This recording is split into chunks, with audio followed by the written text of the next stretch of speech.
Hello everyone, আশা করি সকলে ভালো আছেন। সমস্ত বাংলাদেশি ভাইদের জন্য সকলের জন্য সুখবর। চ্যানেল আই একটি প্রতিবেদন বের করেছে, যেখানে বলা হয়েছে যে বাংলাদেশে প্রায় 200 মতো হল খোলা হবে। তো আমরা যারা সিনেমা সম্পর্কে খোঁজ খবর রাখি, আমরা হয়তো সকলেই জানি যে 2019-এর আগে বাংলাদেশে প্রায় 400 অধিক হল ছিল। যখন করোনা একটা ধাক্কা খেলো, তারা মনে করেছিল যে বাংলাদেশে আর হল চলবে না, আমরা এখানে অন্য ব্যবসা করি। তারা তো ধরা খেলো যখন দেখলো প্রিয়তমা, রাজকুমার, দরদ, তুফান এগুলো এসে বক্স অফিস থেকে টানা বানা করে দিল।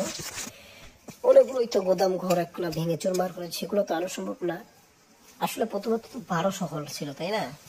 এই 1200 হলের ভিতরে আরো 100 হল, 100 হল তো আছে, 110, 120 আছে, তাহলে 80 হলই ধরি যেগুলো খোলার সম্ভব আর কি।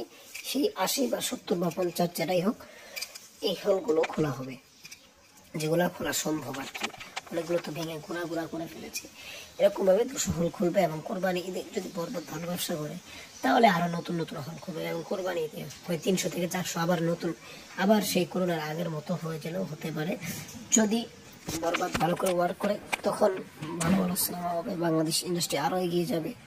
এটা তো আমাদেরই লাভ, আমাদের তো আর কোনো ক্ষতি নেই। আপনারা কি বলেন? অবশ্যই জানাতে পারেন আমাদের কমেন্ট বক্সে। কমেন্ট বক্স স্বাধীনতার জায়গা, যার যার মত আপনারা অবশ্যই এখানে জানাতে পারেন।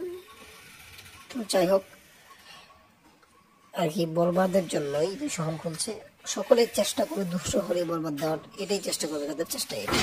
থ্যাংক ইউ, ধন্যবাদ ভিডিওটি দেখা।